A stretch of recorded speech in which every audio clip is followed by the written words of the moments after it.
everyone. Ayun, syempre, we're live again for another episode of HR Shouts and Whispers. Ngayon, episode number ano na tayo? 37. 37. Syempre, ang topic natin for tonight is interview etiquette. Syempre, ang main host natin si Chris. Hi, Chris. Hi, Ken. How are you today? Ayos. Enjoy. Parang ang tagal natin hindi nagkita. Kagabi Kahapon. na nagkita tayo. Okay. So, anyway, so we've arranged and prepared for this podcast kasi ang dami nagtatanong sa atin, paano ba, ano bang proper way and how do we answer yung mga questions sa interview, of course. Okay, so we invited one of the communication coaches, up and coming communication coaches, and she's a TV MC and host, the COO and head trainer of Unwritten Corporation, Miss Issa Litton. Hi, good evening, everybody. Thanks for having me, Christina. Thank you, Ken. Okay, so how have you been this week? Oh, wow. It's actually a pretty full week for me because like today I had a tech run. I just finished a webinar for Go Negosyo. It's their Mentor Me Online.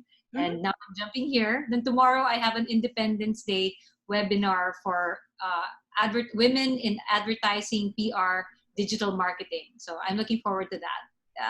So you've been busy, okay. Yes, I'm happy to be busy in this online world.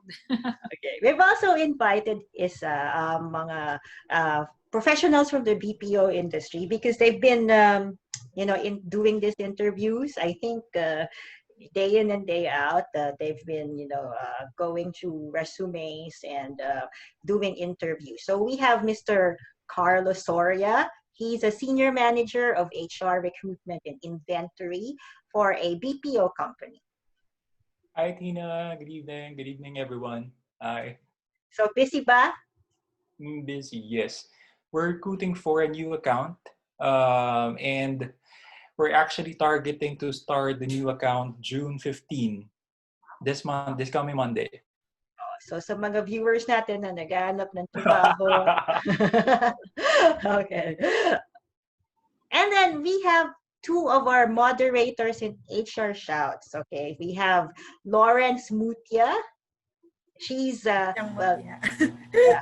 Okay, and then recently, she had a reincarnation. Okay, she's now talent and acquisition lead of a BPO.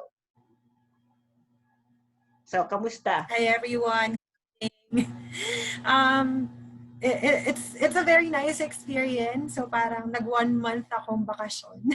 And then officially I will leave my current employer tapos kinabukasan new job. So parang ako nag-bar hopping. So it's a good experience. Inihirita namin si Lawrence ng pizza to celebrate the big day. Okay. Good career move.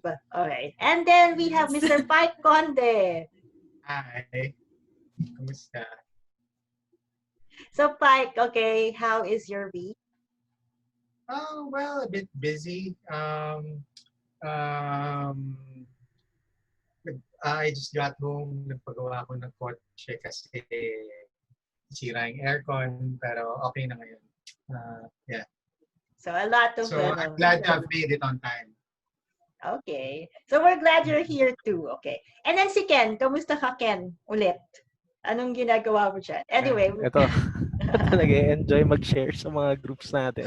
Oo. Kasi madami nagtatanong tungkol sa background mo. Napaka, suave and so vapory. Okay, so anyway, so we'll start with the question. So we actually had a series of specials on doing interviews, but this one, we will focus on interview etiquette. Okay, so what do you do, what not to do? Okay, so we'll ask Carlo. Carlo, kamusta? So did you get funny experiences? Did you have funny experiences when you were applying for a job? When I was applying, yes. I remember one time I had this interview in Binondo, Manila. And then my future boss asked me, "What's your zodiac sign?" And I was like, Zodiac sign? I'm applying for an HR senior manager role, and then she was asking me for my zodiac sign. So sabi ko, okay, ano kaya to? So I was like, okay, ba't kaya importante? And then after the interview, when we're just sharing thoughts, she asked me that question because she's a Chinese pala. So it's very important to the organization to know the zodiac sign so that malalaman nila kung you're fit for the organization, because there is ano ba yung ginagawa ng mga Chinese? Feng Shui. Sui. Sure. Yes, yes. So there. That's the most memorable question I received from an interviewer. Because before that, I used to work for different multinationals, and most of them are Western companies. So that's the first time I heard that question. But okay lang. Yeah. The biggest mall, I applied to the biggest mall. I won't mention na lang the name, okay? But I was asked the same question, and since I'm a Chinese New Year baby, I was hired. Oh, Oo. Kaya importante 'yan. So you might think it's kind of weird or funny, pero there are certain bosses, they have a preference. yes. Actually, she told me that I was hired because I am a rabbit. Mm. Yes. So yung boss raw kasi sa China is a rabbit as well. So magja-jive raw. So okay. Hindi ba dito Parang ang kabisado ang zodiac signs nila, yung Chinese zodiac signs nila? Si Lorenz, ay kabisado mo yung sa'yo? I was born, I think, year of the monkey. Kasi March ako so hindi na talaga ako problema dun sa pagtawid ng Chinese New Year per year. So, yun. So, medyo late na. Tapos na talaga siya. Kasi ako naha-hire ako kasi before an HR position, they need somebody na may leadership skills. Since ang zodiac sign ko, tiger, hina-hire nila. Parang ganun ang logic nila. I don't know if it's true. Well, let's see. Okay. Anyway, si Lorenz. Okay, let's go to you. Okay, any funny moments? Yeah, so recently I was an active job seeker.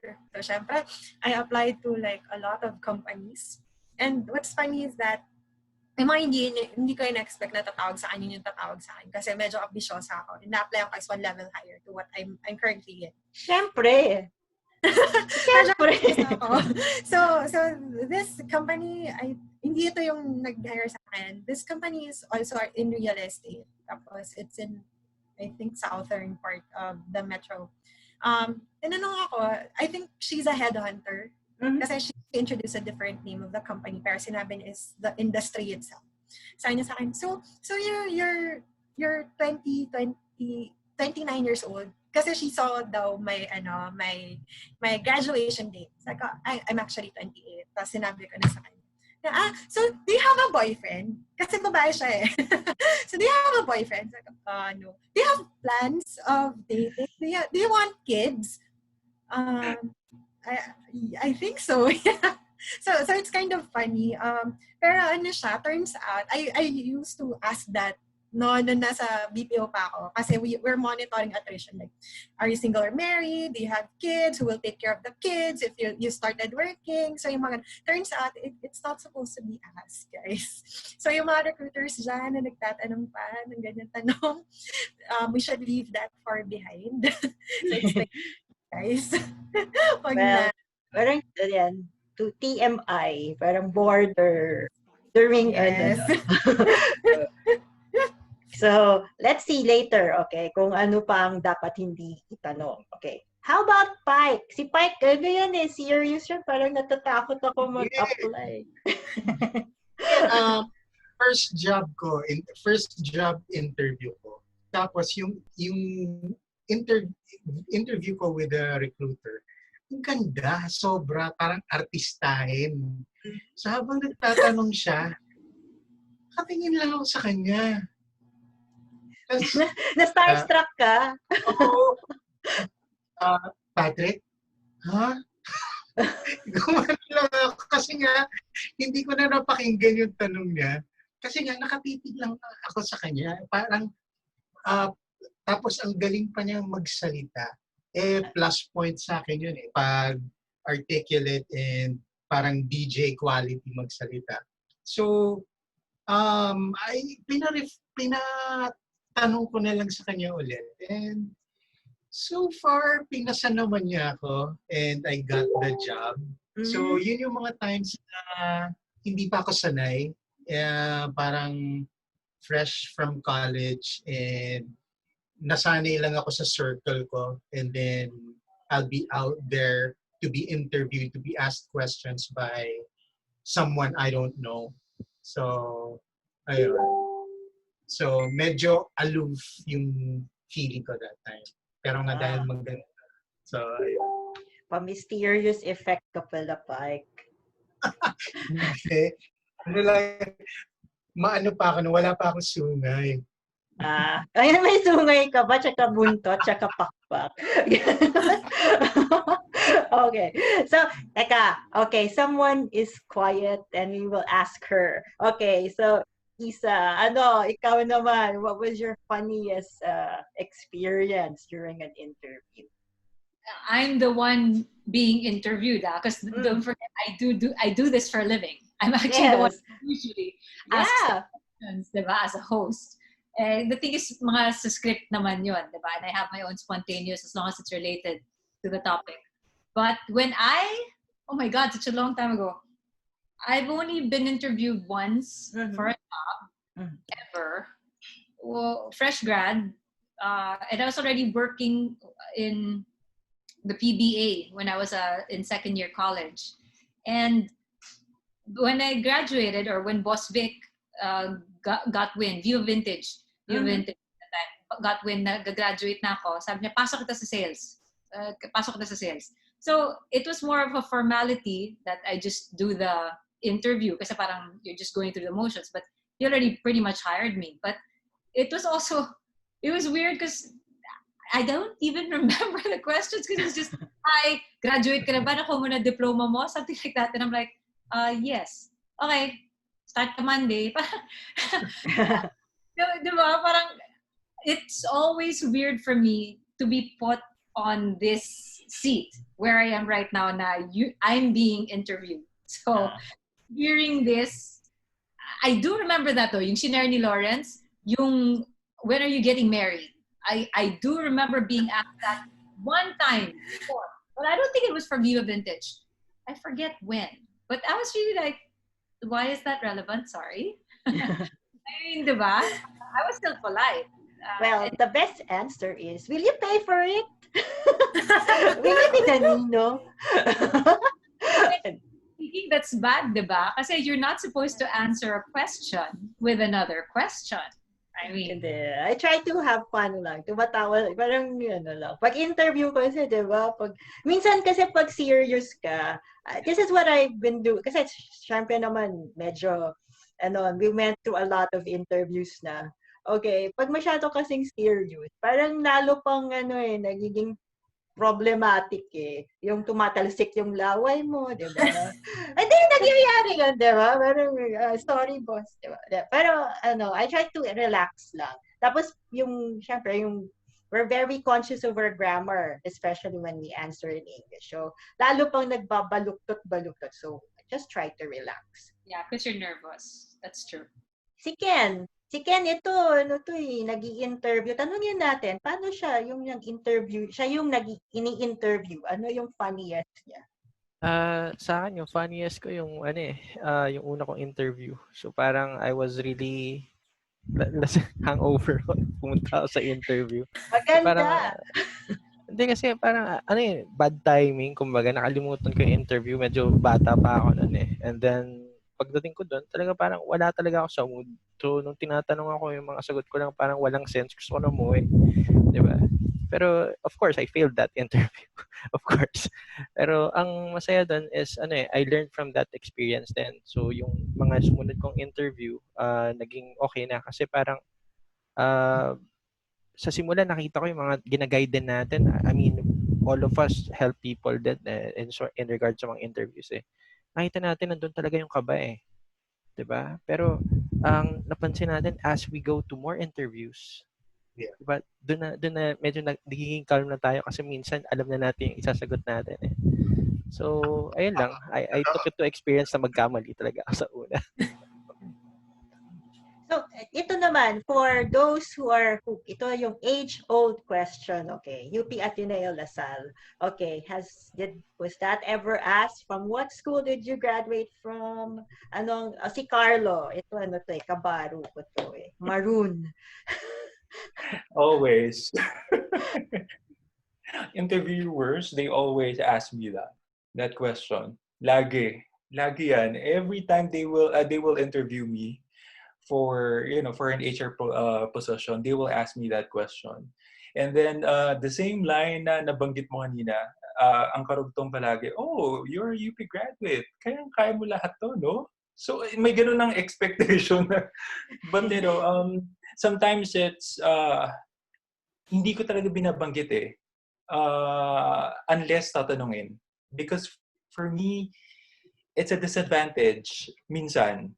It's a disadvantage minsan. Pag nalalaman na nila yung school. Kasi meron kasing na silang reputation. Yeah. Kasi ito lang, I'll state it kasi na-experience ko naman to. They have correct me if I'm wrong, pag UP kasi, they think we're snobs, intellectual snobs. So, pinapahirapan talaga kami during interview. Pinakanta pa nga ako eh. O, diba? So, kanta naman ako kasi, syempre, ganyan ang UP eh, fight. Okay. Okay. How about Issa, Ateneo? Did you experience? No, it just really comes out when you're making chika na. Because again, in my business, I meet different people all the time. And syempre, with the bosses, the clients, the marketing heads, HR heads, when it's awardings, diba? It's it's more of a camaraderie thing. Na parang, uy, Ateneo din boss ko, or Ateneo anak ko. It's more in that sense, but not necessarily to judge where I come from, diba? In fact, natatawa pa nga ako, maybe what I always know is like, so, from the Ateneo. I'm like, it's Ateneo. I don't know about the, but it's Ateneo to me. Or, diba? They're the ones who impose it on you. And I'm like, just, sir, yes, ma'am. But right now, kasi, because people, HRs, we go through certain training. Ngayon, medyo na ganun siya. Hindi na siya ganun, hindi naman masyadong tinatanong. Meron ng... Because you box people, certain expectations, certain reputations from the school. I see. Yeah, that's true. Kasi in my case naman, so I'm a state university graduate, so from province. So parang when they see my resume, so they see the work experience first, and then you're from Batangas State University. So yeah, I am. You don't sound like one. You don't have the punto. You don't have the accent. Yeah. I don't have those. I'm used to watching English movies. Mm-hmm. So I grew up watching those. So, yun. Parang, so pwede pala yun. Mm-hmm. Well, I'm surprised. So pwede pala. Yeah. It's funny, and then it's something that I'm proud of. Parang hindi naman lahat ng state university graduates are like those. And we excel in what we do. So, parang, it's something that I'm proud of. Talaga. The graduates of this parang decade, no? Wow, parang ang tanda. Pero it's very sophisticated na. So hindi na uso yang mga tanong yan.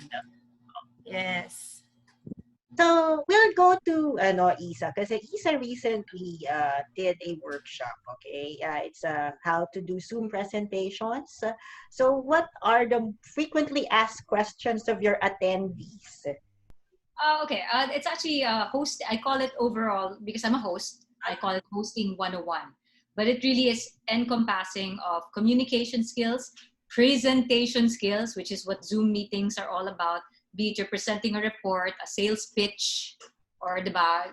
So, or even when you're talking to your managers if it's cascading information down the line.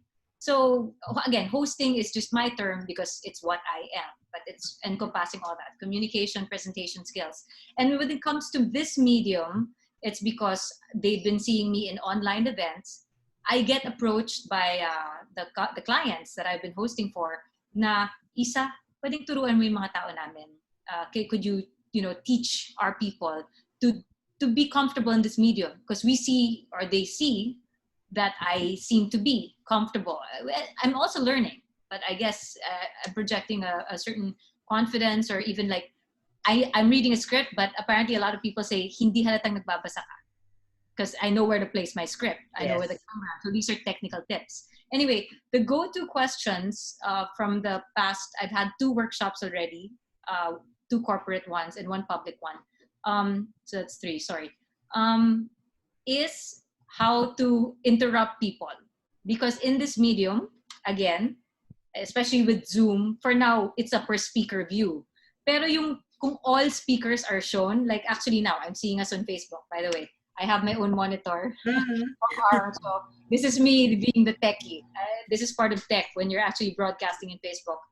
If you're not paying attention, you're seen that you're not paying attention. It shows. Because you're not the one speaking. And in a Zoom meeting, when they only say, ano yun? Interrupting, or always, how do you stop someone who's just going on and on and on and on? And I'm like, my first question is, boss ba siya? If that's the boss, you don't cut your boss, right? Mm-hmm. So managing this medium really is, do not forget 2 things. You are seen, and I can see you. You can see it for yourself, and you are heard. Once that start recording or inside meeting is on, you do not disappear at all unless you do this. Traidor yan. And sometimes you think you're on mute, but sometimes you're actually not. So you can actually still hear, ano ba naman yun? Blah, blah. And it's happened. Nag-MQ daw, hindi pag-away sa asawa. I'm talking about boss levels. They're the owners of certain industry companies. Yung blah, blah, blah, na they forget. Because the thing is, someone probably set it up for them. So you can hear, akala nila tapos na yung part nila, but I'm still interviewing someone. And you hear, nasa na yung ganda? It's really managing this medium. Guys, you are seen and you are heard. You are every little thing. Kahit, binigyan. Okay. Si Ken. Ken, may questions ba tayo? Or ano? Wala pa naman. Kaya maingat ako palagi. Kita mo, tama si Isa dun eh. Kaya every time na pag nag-share ako, ino-off ko palagi yung camera and mic ko para at least I could focus on sharing. That mute and stop video, traidor yan. Yeah. You think it's off, you think you did your homework. And there's another trick pa to this medium. Like,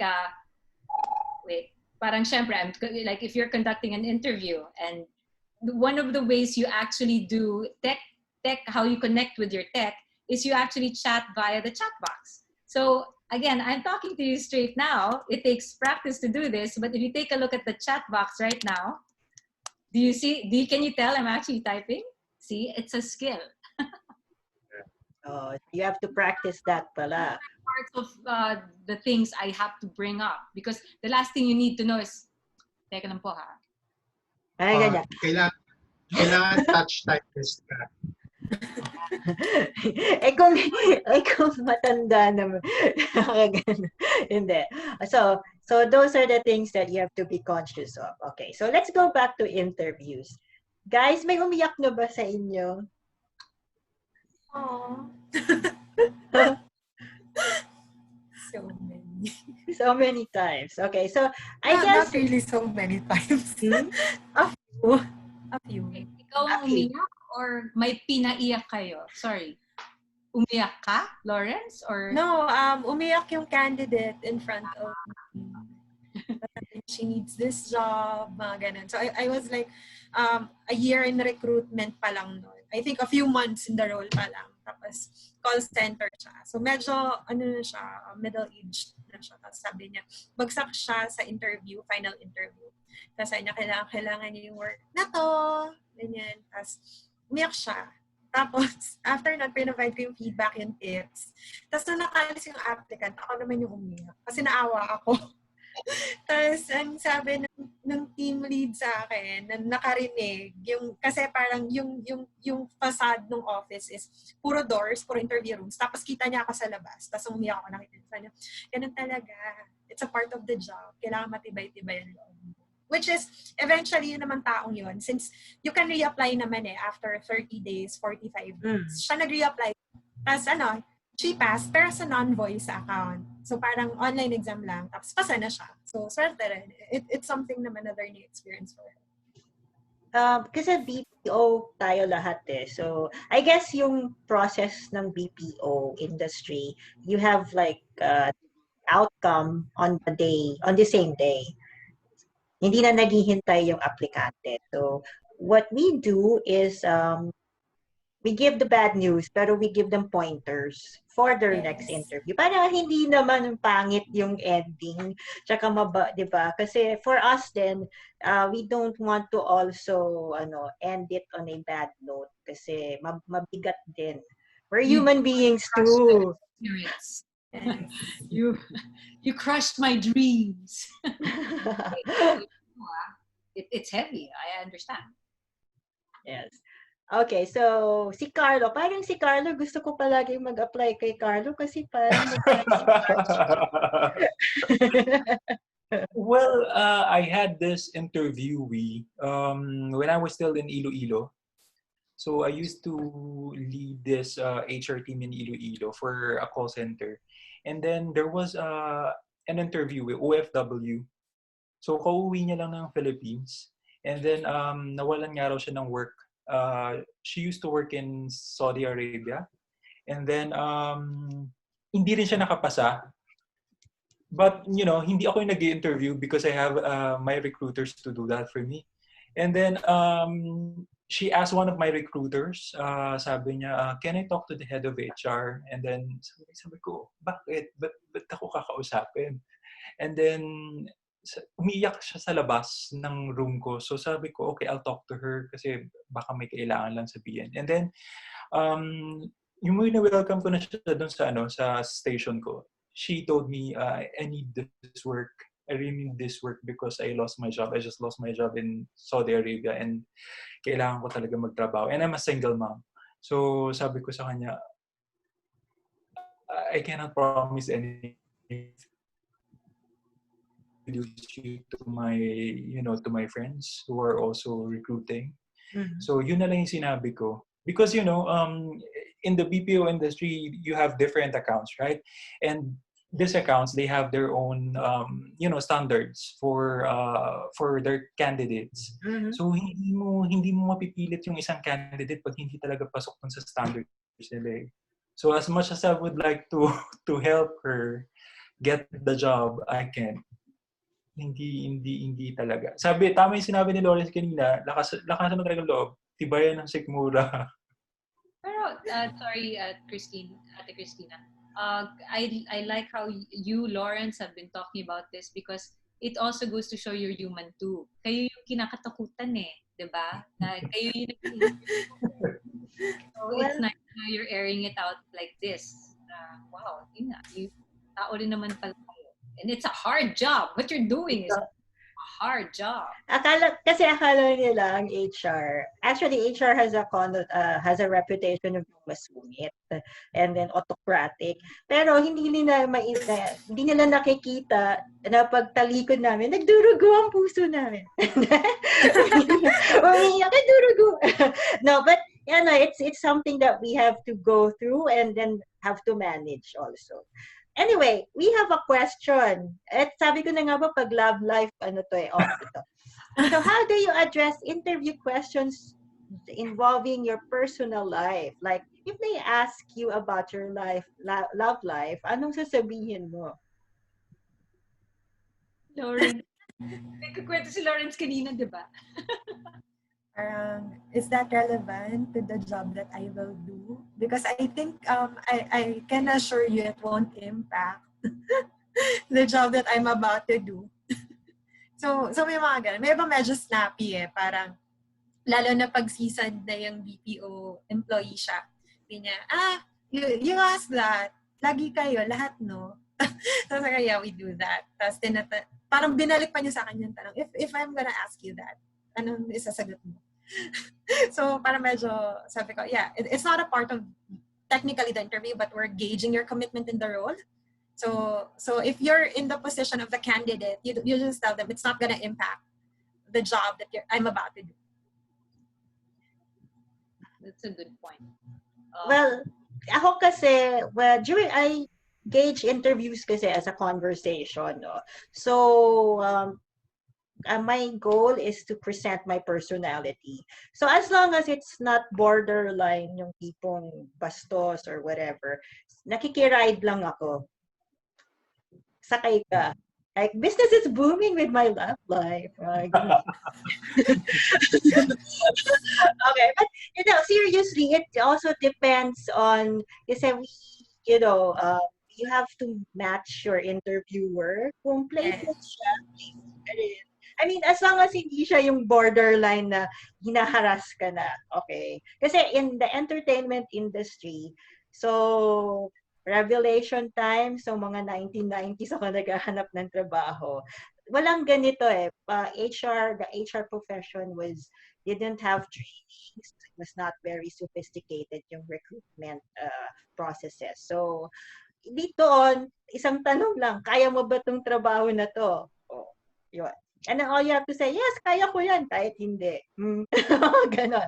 So, diba? That's how it is in the TV industry. So, mina-match mo lang siya. And then, when later on, as I shifted to HR, I get questions. It really depends on the tone, how it was asked.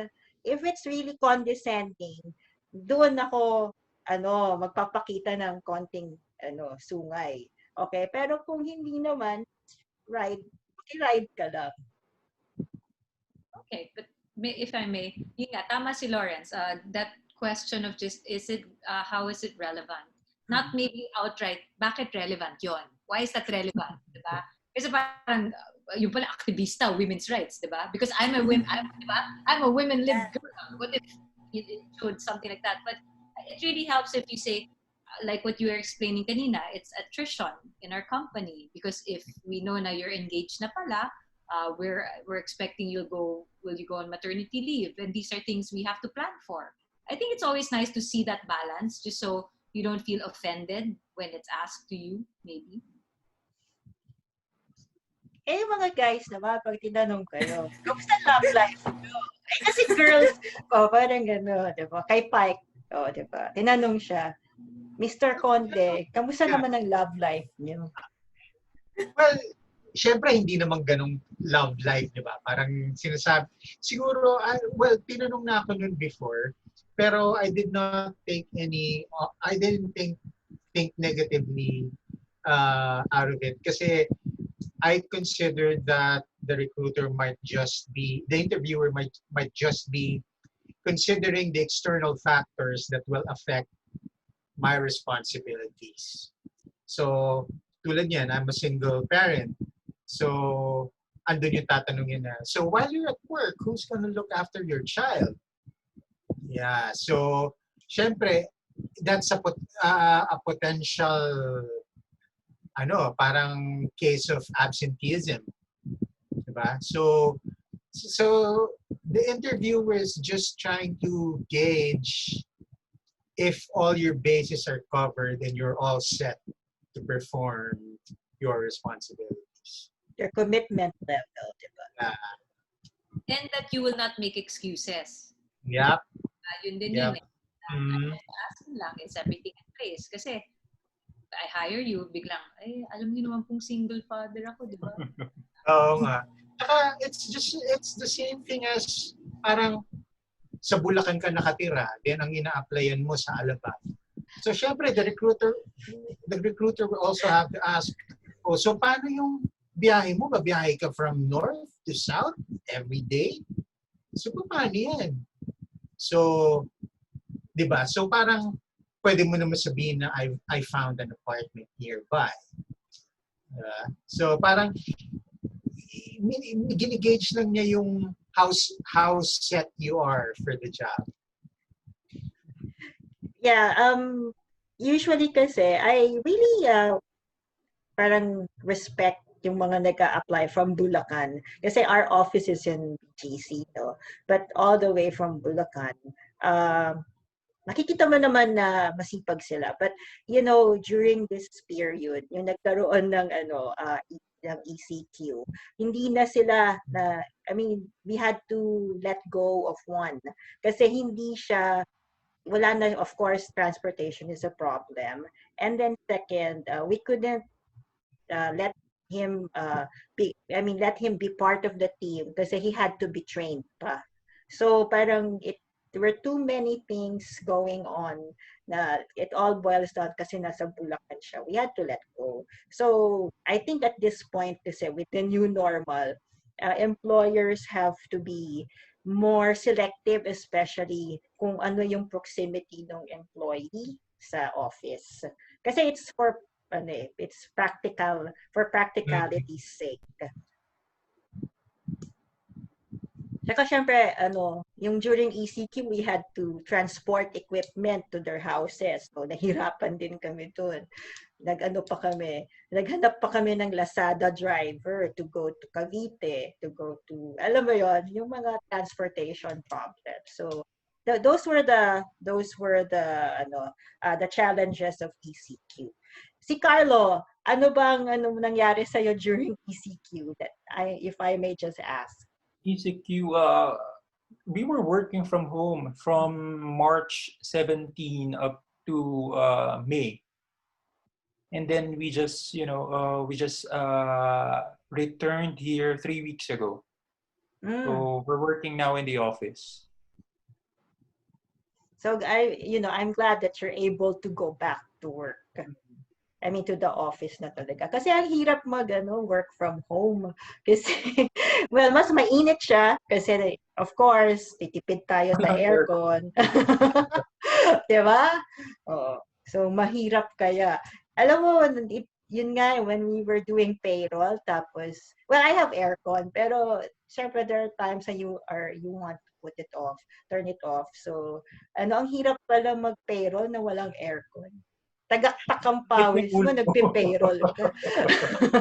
Nahirapan ako. Okay. Anyway, so what were your best what were the best interviews that you got? Okay, parang mga answers. Si Pyke. So what was the question and what was the best answer that you received from an applicant? Well, I asked it's pretty basic, pero I am parang natulala ako dun sa sagot niya kasi nga ang ganda. Na parang kasi sinabi ko, how would you apply your experiences in your previous employment over here, considering the challenges that I've mentioned earlier. Tapos yun, so isa-isa niya, parang for each problem na binanggit ko sa kanya na meron kami doon, he had a corresponding answer that's based on what his previous experience is. So kung anong ginawa niya, and yung ganon. So parang each of his answers addressed every challenge that I enumerated to him earlier. So, ayun. So, he already has a process in place considering na ganun palang kaaga na present sa kanya yung problema na meron kami. So ayun. And another thing is he was pretty eloquent about his answers. No? Parang meron siyang, for this problem, ito ang gagawin ko, and for it not to conflict with the other problem, this is what I do. Parang gano'n siya. So So he So already it's, has a vision of it. yes. Yes. And kumbaga, parang it's too technical, pero ganun niya sinagot. And ayun, sinabi ko sa kanya, I don't have any reason not to pass you in this interview. So how about Lorenz? Okay, so what was the question and what was the best answer that you ever heard? May time doon na meron akong candidate na I think undergrad. So 2 years in college, fresh dropout siya. Tapos sabi ko, I can see here that this is hopefully your first job. So can you share with me an experience wherein you think you have done a great customer service or like impress someone? And he was able to elaborate. Kaya lang what got me is that if you don't give me this experience, so how can I gain more? So medyo snappy siya. Pero if you're gonna look at it, it kind of makes sense. So parang this is something that I was really advocating, that there's a lot of talents out there na hindi natin alam, might not have the experience formally, pero once you go through the actual interview process nandun, so may mga ganong experience. Like for example, may mga candidates na walang call center experience, pero pag narinig mo, kung sino hindi mo ine-expect na sila yung pumapasa. Tapos, for example naman, for those na walang experience in the certain role, turns out, hindi lang niya na-elaborate. So you have to, it's also a job of the recruiter to drill down and provide the right questions for you to understand if the candidate is fit for the job. So nasa kanila din yun. It's a two-way process. Digging deep, definitely. Yes. And how about Carlo? I normally observe my recruiters. Ito kasi very memorable rin to eh. This happened last year. I normally observe my recruiters when they do their interviews. And then one of my recruiters asked the candidate, sabi ng recruiter ko, what are your weaknesses? And then the candidate, she was a fresh grad. Batang-bata pa eh, very petite. And then she's a newbie, BPO newbie. And then she was like, I know that I'm not perfect and I will never be perfect, but I'm aware of my areas of improvement and I'm working on it. So when I heard that answer, I was like, this girl has guts and for sure she will be a good addition to the team. So after hearing that, hinintay ko yung recruiter ko. And I told her, get that candidate. Because my guts if, there are candidates na naghihintay lang ng chance. So yun lang yung hinihintay nila eh. If you give them a chance, they'll prove you that, they're worth it. That's correct. Kasi ako, usually there's a test, but sometimes hindi ko sinusunod yung results ng test. I have to hear them. I have to hear the interview. Kasi meron namang meron kaming recording or sa conference room. So the line managers do the interview. I have to hear the actual interview. Don't worry guys, hindi siya tine-turn on except interview na, okay? Wala kaming Nixon. Actually, ako rin yung mga test, minsan hindi ko siya sinusunod. Yeah. Sa BPO industry. Yeah. Yeah, sorry, Carlo. Sa BPO industry, we're very strict pagdating sa test, diba? The candidates need to, pass the assessments. But sometimes ako hindi ko siya sinusunod. I'll be very honest. Kasi minsan kabado yung candidate and naaapektuhan yung performance niya. So minsan hindi ko talaga siya kino-consider. Unless the account is very strict pagdating dun sa mga assessments na kailangan i-take ng candidate. But if not, then I can let go of the assessments. Yeah, it depends on the account. Financial account, kasi meron siyang mga standards. But usually kasi, first tinitingnan ko yung handwriting. Tapos, I don't know why. Okay. Pero I think through the years, pag nakikita ko yung handwriting, I can basically say that this is a good hire. Pero it's an acquired, by experience yan. But also, kasi minsan kasi sa sobrang kabado, yung instructions hindi nila masyadong binabasa. So, that should be a red flag. Pero kailangan malaman ko yung interview. At minsan panel kami, minsan pinapakinggan ko yung recording. Pagka narinig ko yun, doon ako nagre-recommend kung hire or hindi hire. Basta lalo na yung mga questions na strengths, weaknesses, gano'n. And yung something about school. Kasi I gauge yung commitment niya. And also how he behaves. Yeah. So, so anyway, si Ken has been coaching also for online freelancing work. Is that correct? Yeah, medyo informal yung ibang interviews kasi. So parang minsan talaga wala naman sa school kasi most of the people who are hiring are mostly startups like e-commerce people, 'di ba? It doesn't matter if kung ano man yung school mo. Ang importante, tinitingnan nila diyan, for example, hinahanap FB ad specialist. Hindi naman kailangan meron kang school. Ang tinitingnan doon is ano yung mga proof ng work mo. Ano yung mga previous na nagawa mong projects, 'di ba? And ano yung results nito. So, mainly nakikita ko sa mga circles na ginagalawan ko. Karamihan ng mga interviews na ganito ay mostly nakafocus sa result. And imbes na interview, it's what they call a discovery call. So, it's parang nag-iba yung spectrum kasi parang with a discovery call, yung nag-a-apply, okay, is already pwedeng mabaliktad eh. Pwedeng yung nag-a-apply yung nagtatanong na ng questions. Because it's the other way around. Parang, okay, I'm here as a service provider to actually solve your problems. So let me know what are your problems right now. So yung nag-i-interview na business owner, siya pa yung sasagot sa'yo. Kasi you need to have the information to give a solution for their company. Yeah, Diba? that's for those who are shifting from yung traditional full-time work to being a freelancer because that can be an option now, lalo na with, well, of course, the environment na madaming nag-lay off na mga companies.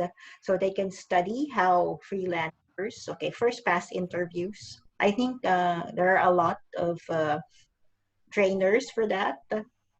Yeah, madami naman. Ang nakikita ko kasi ngayon is yun nga eh. First impressions. I mean, are you creating that impact? Kasi there are a lot of people right now. Sabi ko nga nung isang interview natin sobrang competent na mga Pinoy. Okay? Pag pinagtabi mo tayo dun sa mga ibang bansa na mga experience din sa skill like FB ads, social media management, 'di ba, email marketing, dito ang dami nagta-thrive, copywriting, ang dami magagaling. So talagang you have to create, you have to make that impact eh. Kaya yung mga kino-coach ko minsan talagang simula pa lang talaga yun nga, eye contact, yung ilaw, lighting mo, ayos ba? How do you present yourself? How do you sound? Ayos ba yung sound system mo? Ayos ba? Ang daming kailangan i-consider. So wala yun. Madaming consider. You have to look at the frame. Okay, sabi nga ni Isa. So anyway, how do you dress for a Zoom interview, Isa? Okay, kasi yung iba, baka shirtless pa. Shirtless. Okay, so how do you dress? Okay, kasi this is a new medium, okay? So dati kasi you have to be on a parang use blazer, etc. But how do you groom yourself for a Zoom interview? Well, definitely first if it's outfit, pagayan mo. Again, are you applying for an artsy job for artists like graphics designers and all that? The more creative you are, it shows if you like a color, if you're fashion forward. But at least for always safety, definitely naman always something with sleeves. Collars always help. Diba? Basta may kwelyo, wag t-shirt. Diba? I mean, it's still the usual corporate setup kahit papano. Even like with Carlo, it may be a sports jacket, but it still has that kwelyo. I really think at least something with a soft collar. Tama ba? This? Yeah. Even with you, that you have a vest. For me, when it's a lifestyle event, it's really playing with necklines because circle is actually the most boring. The V-neck, my ruffles ba dito. Again, it depends on what the output is. But if it's for an interview, I still say go do your research on the corporate culture Mm-hmm. of the company so that you know, are they a casual company? Because sometimes you come up with a blazer, long sleeves, and then, hey, they're a bit sporty pala here. They're more relaxed, right? Do your research. There's always some sort of due diligence in getting to know who or what brand company you're applying for. Para it's part of seeing if you will be a fit to them. Next is really, there's no faking a personality. That's why I believe in you interviewers, or with me when I interview someone, nababasa ko na eh. Again, it's been 20 years that I have been doing this. And I know when someone's shy. An artist is an artist, like a graphics artist is really great at what they are. But they're not maboka. Mm-hmm. Diba? So, but that doesn't mean they're not great graphic artists, that they're not great visual artists. It's just their expertise in medium is different. But I have to dig deep until you're right. Show, what was it, Ken who said it? Show the proof. Show the proof of work. It's back to merit, back to output, back to results. But either way, look neat. Because I could have done this tonight going, hi guys, welcome. Hi. Right? Oh. Diba? Am I posing for a magazine here? Or like, yeah, hi guys. Like, you know. Right? That's my wind effect pa, di ba? Diba? Nandito, diba? Or like, yeah, you know. Parang kunyari, diba? Yeah. Like, it's like casual interview ba? But you'll never go wrong with looking neat. It's all, again, still with this medium. Why is lighting? Ken mentioned lighting. Why? With anything, especially in this medium, mata. This is what gives it away. Mata. You can through their eyes. This is the one that you read a person. Very good tip. Madaling taguin to eh. Madaling i-manipulate yun. Yes, sir. Actually, sir, to you, I can sound like this tonight. Ate Christina, kabarkada ko ang youngest sister mo. Ouch! Ouch! Talagang ni-reveal pa. You would know how I am with my friend. Yes. The full impact of a full volume pag nagkikwento, nag-ahalak-hakan. Ganyan. But this, again, you can't fake this. So, be it with again, the question is, how do you dress? Look neat, a little powder, because, lighting? Oh my God, this is so unforgiving. Oiliness, trust me. You need to put powder or a little bit foundation on your faces. Girls and guys, trust me. You don't want to look like mantika when you're being interviewed. And oiliness is... Kung ayaw niyo mag-powder, ito lang yung trick niyan. Dampe, diba? Parang nakukuha yun yung oil kung ayaw niyo mag-powder. And a little color, like I see Lorenz. She's actually, but she has little, diba, ang ganda ng pink cheeks, even you, diba, at Christina. So, that helps. It really helps. Oy, si Pyke, gusto na. Lagi ka, puro pinag-step. Kuha ka sa sa mukha ni Ken eh. Si Ken. Lighting, the thing is with Ken. Complimenting yan, mga salt lamp, ring light. Diba?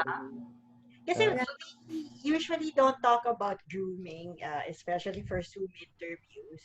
We focus on the content. So that's why we were asking Issa.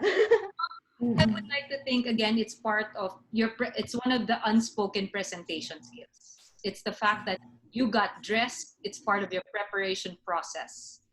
It's hindi ka pa nagsasalita, your interviewer is looking forward to seeing what you have to offer na. Versus, yan. Diba? Parang, hi sir, good morning. Wala pa nangyayari. Okay. So anyway, thank you, Issa, for all those tips. Okay. So yeah, look fresh. Okay. And also have a glass of water nearby para hindi nagda-dry. Okay. Yeah. Because I remember yung first namin ni Ken, yung aming first inside the mind, nawalan ako nag-dry yung aking throat. Okay. So anyway, for more tips, okay, Ken, we have some job street data. Okay, so we will see, okay, what interviewers, okay, and job applicants describe as a good interview. Okay, so we'll just pull it up. So interview etiquette. Okay, so punctuality is number one. You have to be punctual to your interview. Don't be late. Siyempre, dapat mas mauna ka. If it's a Zoom interview, just be there 15 minutes before. Okay? So, para hindi ka rin haggard. And then, of course, for the hiring managers, make sure that you also study your applicant's profile and ask relevant questions, okay? Syempre, wag naman yung masyadong extra, mga, like, anong ginagawa mo pagka ikaw ay natutulog, anong suot mo, wag na yun, okay? Wag yun. Just ask relevant questions to gauge kung ano yung commitment level and behavior ng tao, and if talagang authentic yung tao na, presenting himself authentically. Yun sinasabi nila. Next slide, please. And then most interviewers, okay, hiring managers, what they do is they do a phone interview first before, okay, inviting you to the office. Kasi nagpe-paper select na sila. So, depende sa medium mo, this one, if it's a phone interview, pay attention to your voice, okay? Kasi yung mga, wag kang monotone, sound lively, and the best way is, kasi hindi ka naman nakikita, try to smile para you have energy. Of course, on video calls, we've given you advice na. And the last slide, please. And then, this one is the top 5 aspects that delight applicants. Okay, so for those who want, for hiring managers and companies who want to have the edge, okay, so review your processes and try to incorporate. Like first is quick decision making. The turnaround time is shorter. And then not too many stages in the hiring process. Diba? Kasi kung halimbawa janitor lang, wag nyo nang gawing 10 levels pa. Ibagay ninyo sa position. Meron panel interview pa. Panel interview. Oh, diba? So that's just like a caricature. Pero let's revisit our processes and let's kasi we're also trying to compete with the other companies for the right talent. So those are some tips and some data from JobStreet. Okay, so we have questions. Yeah, checking the watch parties. Wait lang. So, kamusta na mga friends natin siya? So, anyway, ako kasi the most difficult question that I had to answer was kailan, well, this one, talaga ako, natameme, kasi hindi ko rin alam kung kailan ako magiging pregnant. Parang, okay, actually, that was one of the, when I was younger, okay, that was like one of the most difficult questions for me to answer. Ngayon, gino-joke time ko na lang. Because I'm in HR, so I consider this staff, employees as my kids. So, yan na yung mga anak ko.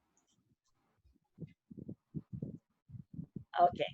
So, ito si Carlo. Naman. Yeah. Carlo, ikaw, ano ngayon ang pinaka-difficult question sa'yo as a job applicant?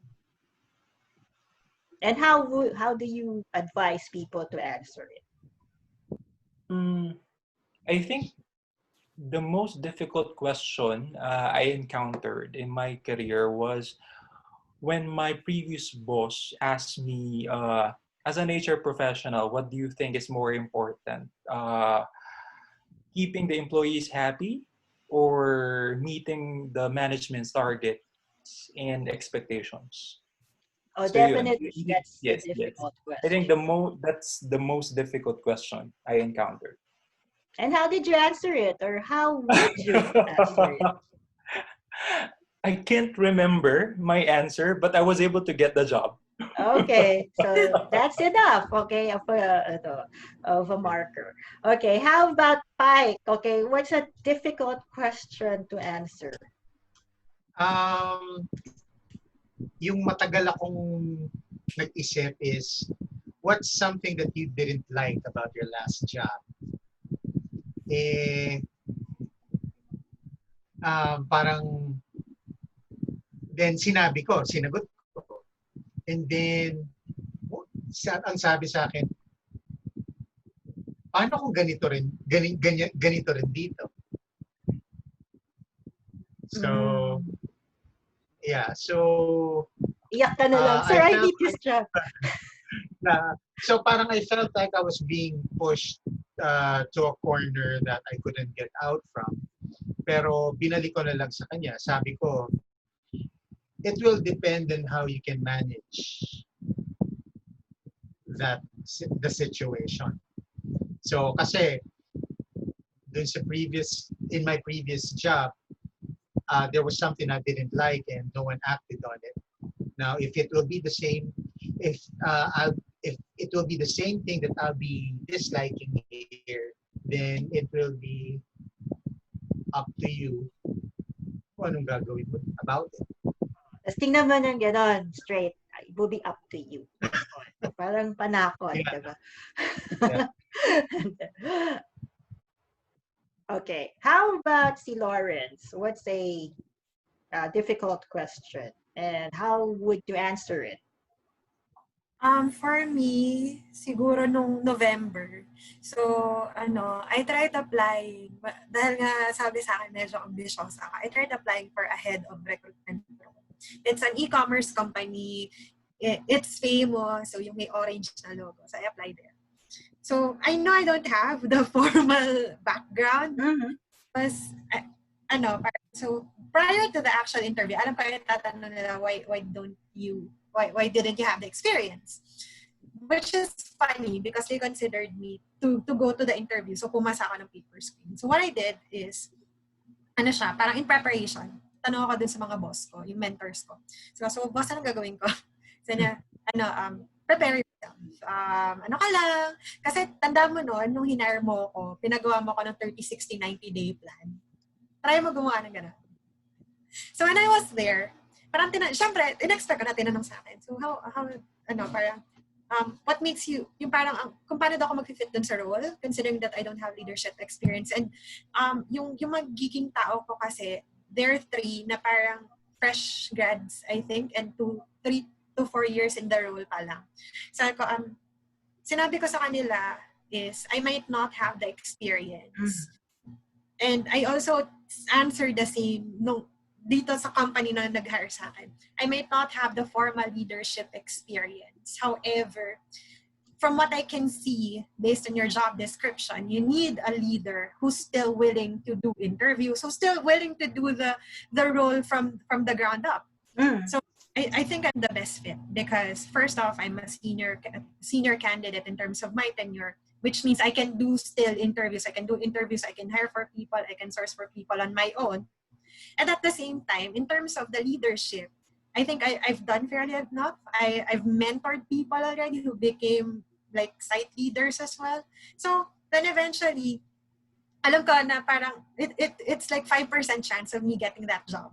So when I didn't get the job, parang alam ko na at least I experienced being interviewed for a managerial post. So ngayon, when I actually applied for another company na e-commerce din, they also asked a little bit, a few of those questions, and they had me do a case study for them. So at least ngayon, parang mas well-equipped na ako, and I got the job. So parang it's a matter of kung kasi ito yung tip ko sa mga nag-a-apply in terms of yung role nila mag-gain ka hire.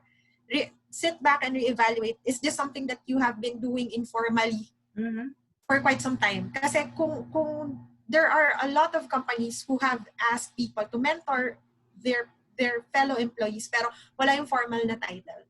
Kung hindi ka manager, so when was the time that you exhibited the traits of a manager? So yan. And there are companies who's willing to give that kind of opportunity. Most especially nga ngayon, there are industries that are booming just because of the situation. Like e-commerce, it's booming right now. Meron din mga software companies na up and coming pa lang. Kasi nga this is the right opportunity. So you have to also understand, you as an applicant, alam mo dapat kung ano yung ibibigin mo sa table.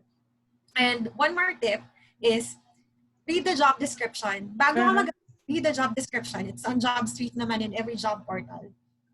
And you tailor fit it. If you know that you're fit for the job, you read the job description, yung resume mo should match Yes. the actual role that you're applying for. Hindi yung one size fits all. So, yan. Yeah, yung mga beauty contest answers, okay? Yes. And world peace, okay? Walang ganun. Okay, but just a tip also, when I was also cultivating my career, what I do is time to time, I apply a step up. Kumbaga, if you're a supervisor, apply for a managerial position. Because also, that's the point na makakakuha ka ng clue kung ano yung training na kung hindi ka man lang pumasa, at least may makuha ka lesson. Diba? So, at least it gives you a gauge kung ano yung trainings na kailangan mo kunin. Yung personally invest on. Okay? So, that's why kaya yung mga nakikita ko yan pag kami nag-a-apply for managerial, yung mga staff level, it's fine. For me, that's fine. Kasi makikita mo at least may ambition siya. Okay? Yes. She might not be ready or fit for the role now, pero makikita mo naman. Pero hindi pa rin siya papasa. Pero that's okay. Walang masama doon. At least alam mo na kung ano yung path mo. Kesa yung mag-rely ka lang from the performance appraisals, diba? And then yung company-sponsored trainings, invest also in your own training.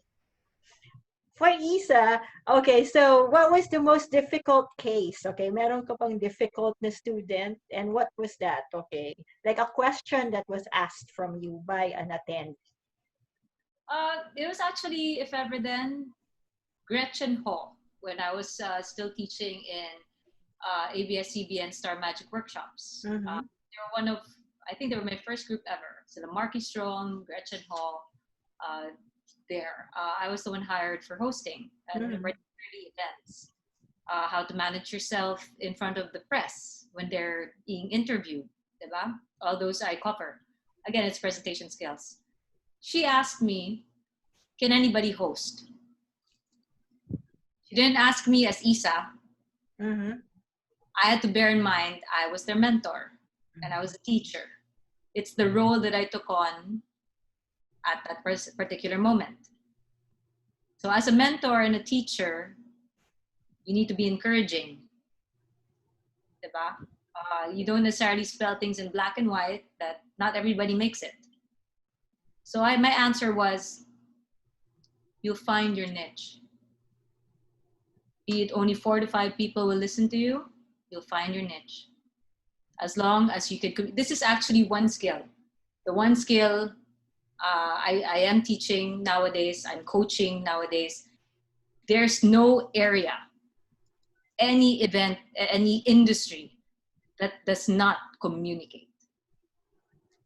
Basic communication skills. So you'll find your niche, be it you'll talk to kids as a teacher. You as HR practitioners have to hire people to dig deep to find perfect fits and all that. You presenting yourself to an interviewer, you reporting to your boss, you pitching an idea or something. There's talking to your parents, talking to your siblings, bringing up a difficult situation with your friends, or even making cuento about your life, what your day went like. There's no escaping communication. So if you just see things, I like to always simplify things. Always look at the brighter side. Para you don't feel so daunting. The last thing I don't want to impart, this is what I really always avoid. I don't like imparting hindi mo kaya. That does not serve any purpose at all. That's why even with you, if you failed, you didn't get the job today, but you also know I need to improve on this. Everything will be a learning experience. I agree with everything you said, from Carlo to Lorenz to Christina, everybody, Ken. Nasan si Pyke? Nawala si Pyke. And then si Pyke. Yun, diba? So again, it's really in a job where you are put on the spot. What's wrong with doing a little good while you're at it naman? Diba? Yeah, encouragement. Yeah. Motivating people. Exactly. Okay, si Ken, medyo gawin mas difficult. 1 plus 1 din. So, okay, so Ken is actually a mental health coach. Okay, so what's a difficult question to answer nowadays? Sa akin kasi, when you add really, di ba? Minsan, what do you want in life? Simple lang ang tanong eh. Pero when we add, what do you really want in life? It becomes harder. Di ba? So, there are other questions then. I mean, when we get to ask questions as interviewers, we get to ask questions like, what are your strengths? Easy to answer. Pero let's reverse that question. What are your weaknesses? And then it becomes harder. Right? So that's how our mind works. It's easy to give positives, but yun nga eh. Pero for some people, there's a lot of negative din. Pero syempre, dahil they want to apply for a job, hindi nila pwede sabihin yung mga negative na yan. Diba?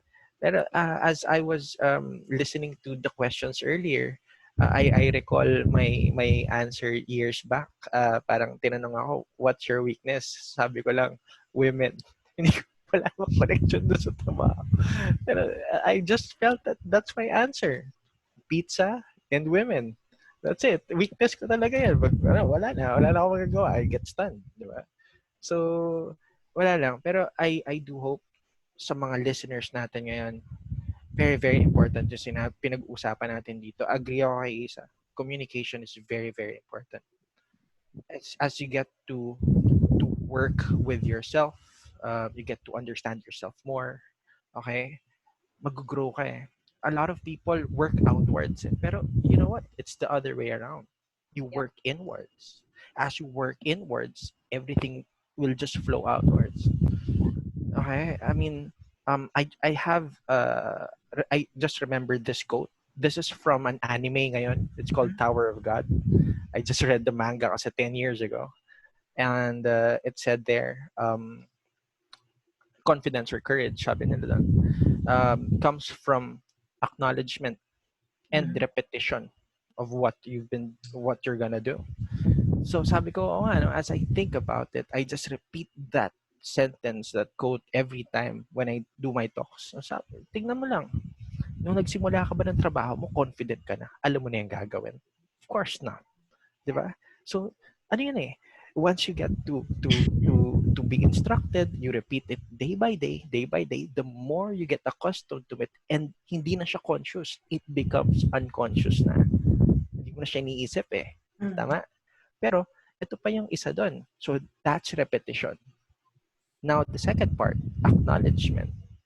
If there are other people around you that appreciate yung ginagawa mo, na-appreciate nila. They acknowledge you for ayun, kahit simple lang, good job. Diba? How do you feel inside? And that feeling is not negative. It could be positive. It could be confidence. It could be happiness. It could be anything positive, right? So that can help you actually move forward. Kaya sabi ko nga it's perfectly fine you miss your interview, diba? You F up your interviews nung simula lang, pero you get better at it next time. Learn from it. Definitely learn from it. Yeah. So yeah. Don't keep effing in every interview. Yeah. So. When you get to about like having 3 interviews, you're already an expert. Yes, totoo yan. Totoo yan. Yes, and we're often asked, okay, how do you answer this kind of question? This question. The only guide that we can give you is to be authentic and sincere. Because you cannot copy, and you can actually browse the website, okay, give you an idea, but you cannot really copy. Kasi yun yung yung experience mo, yun yung what you're selling to your prospective employer. So, you just have to listen to the question and then yun nga, yung technical terms match the mood, diba? So, makiride ka lang, okay? And then just have a good time during interviews. Huwag masyadong stiff. Okay, so we can wrap, okay? Kasi alam mo itong topic na to, kahit 10 years natin pag-usapan, it's going to be relevant because people always go to interviews. Okay, so we'll have to ask our guests. Okay, so Carlo, do you have any final word or any openings? For the candidates, I think the well, for me, the best advice that I can give is just to be yourself. If you don't know anything, if you don't know how to answer the question, just be yourself.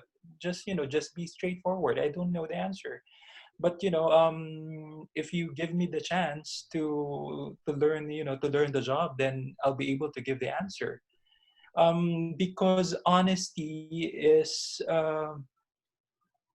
it will help you. It will help you. Kasi kung magpe-pretend ka na hindi na alam mo lahat, wala kang mararating eh. So I appreciate candidates who are very honest, Yun yung hinahanap ko palagi, honesty and integrity sa mga candidates. If they're honest enough to to say to you na hindi ko alam yung sagot, normally yung pinagbibigyan ko ng chance eh. Unlike the other candidates na nagpe-pretend na alam lahat, for me, mas mahirap ilagay yun sa team. Mas mahirap i-manage pagka hindi siya honest sa kanya. Especially kung hindi siya mag-aamin ng weakness niya. Mas mahirap siya i-train. Yes. How about Pyke? Any kind of word? Openings? Sa mga applicants, I'd rather that you practice how to connect with the interviewer instead of trying to impress the interviewer.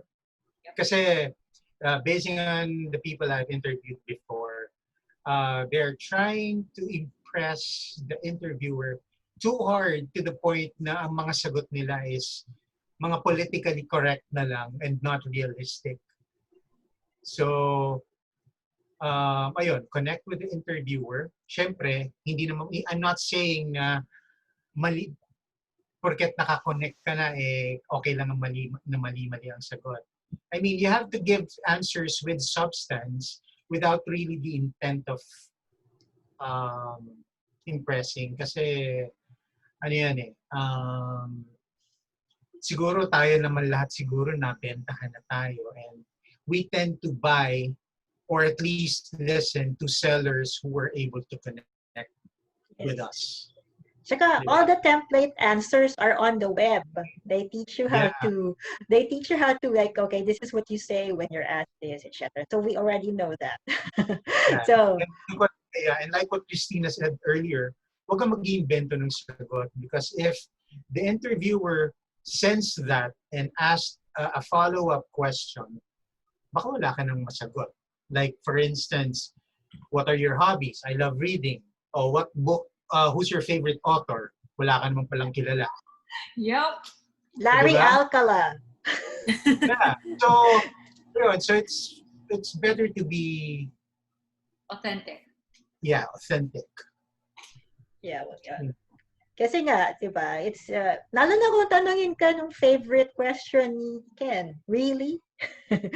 Isang word lang yun. Yeah. Really? Okay. Lorenz. Si Lorenz, nag-ano na yan, nag-warm up na yan. Nag-warm up na ako. Kasi next week, mag-hire na ulit ako. So, anyway, for applicants muna, one thing that, siguro a few pointers lang is to first understand all the questions. Kasi, what I notice is that the people answer the question just for the sake of answering it. Like, templated na yung sagot. It's just the same thing over and over and over again. Na nasa recruiter, we're looking for someone who can think outside of the box at some point. Number two is given that the current situation right now, kasi most interviews are being done via Zoom, via HireVue, it's an video assessment platform. There's a lot of mediums ngayon. Kasi, for example, I was interviewed via Viber, I was interviewed via Google Meet, I was interviewed via Zoom. It really varies. So, my mentor told me, nung interview ko with this company right now, she told me, I noticed that the company culture that they have, kasi she's from outside, from an outsider's perspective, she told me, can you wear, kasi I know you, you wear usually black, blue, dark blue, the dark colors. Can you wear something colorful, something white? I think you have naman. So, when I first attended the interview, I was in a multicolored dress. So bagayan nyo rin, make the research. And aside from that, ito yung isa sigurong pet peeve ko, yung candidate na parang, when you get the call, I'm actually calling in behalf of the company, insert the name of the company. I'm not really sure kung kailan po ako nag-apply dyan kasi ang dami ko pong sinenda ng resume. So guys, you have to also keep track of your applications. Well, that's too much honesty, I think. Yes. You have to also keep track of your applications and do the research. Are you aiming for the right company? I mean, for example, at this point, given the current situation, ang daming unemployed, may iba na talagang kahit saan na lang mag-apply. Pero it will all boil down, do you really want to work for this company?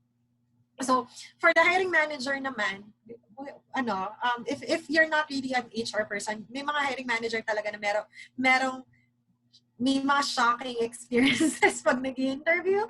So, guys, I would recommend talaga na review the applicant's resume prior to you doing the interviews. Understand your own company culture, the company benefits. Kasi may iba nagtatanong na, sir, ano pa yung mga benefits na nakukuha kapag na-hire ako? May mga ganun talaga. If you smarter applicant, you would ask that. And aside from that, ask the relevant questions as much as possible. If you're hiring for one person and you're about to interview 5 different persons, please ask the same questions. Kasi that will avoid biases in the long run. So you're getting the right person because you ask the right questions to all of them. So yan, it will all boil down kung paano lang sila sasagot. So yun. Yes. And then, Issa, okay, so what are your upcoming gigs? Okay, and how can we get in touch with you if we want a workshop with you? Oh, thank you. Thank you very much. But just to summarize again, after hearing from our lovely interviewers, our HR heads, you usually, again, that other side, kayo yung tagahanap, taga-interview ng mga tao. There is no escaping communication. Really. Communication skills at the most basic level there's no escape. So brush up on this particular skill, which is, again, something I do offer. Check out Unwritten Corp. Unwritten, L-I-T, Corp, Facebook page. I plan to do another, again, it's under the umbrella of Hosting 101, but it is communication and presentation skills. I'm eyeing next Saturday, June 20. I'll put a poster out very soon, by this weekend, actually. And I'm looking to do this once a month for the public, at least offering. There's always someone asking. If I get a group of 5 to 10, that's already more than enough, really. But I also do a lot of company training already. I had a pharmaceutical company already under my wing, finalizing a real estate and even some insurance already asking, because this is the new normal.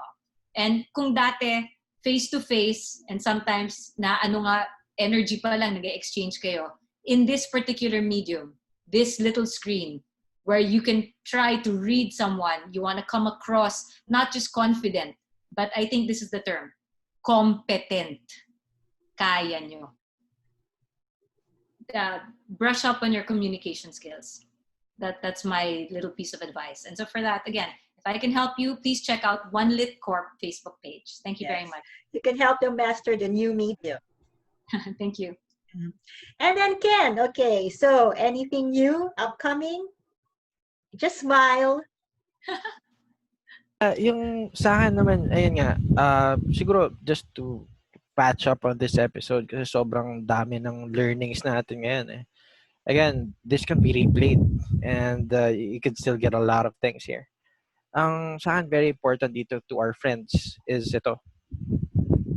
you could view at it like two ways. You could view it as a mistake or reframe it as we call it in NLP. Reframe it as something like a learning. Mhm. We all commit mistakes. It's just there, diba? So you have lots of expectations, and most of the time when we have expectations, it just leads to disappointments. Funny as it is, pero just keep at it, because once you get to learn from these mistakes, you grow. That's for sure. Room. So yeah, room for improvement. Yeah. Oh, So sa akin, ano lang, mga upcoming, if you're interested, you're a business owner that is interested in chatbots, yeah, we're hosting a chatbot workshop, SMS marketing workshop also. Social media academy is still open. You want to learn digital marketing, yeah, kami sa NLP and Hypnosis Academy, we're still doing hypnotic communication. If you're interested with hypnosis, neurolinguistic programming, and conversational hypnosis, manipulation, and other stuff, yeah, we're doing that by July for the master class.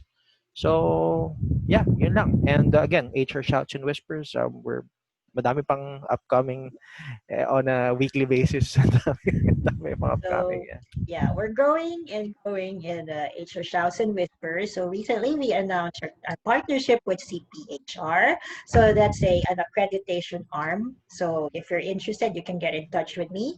Also next week, okay, so we will be inviting my mentor, okay, Mr. Patrick Azanza. He's my HR mentor.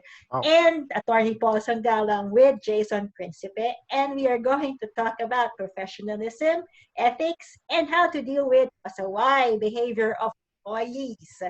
Okay, so we'll see you next week. And to everyone who watched today, this evening, thank you. Okay, just keep your questions pouring in. Bye-bye. bye. Good bye. night, everybody. Good night. Bye, guys. Out to Miss first. Thank you. Okay, good night.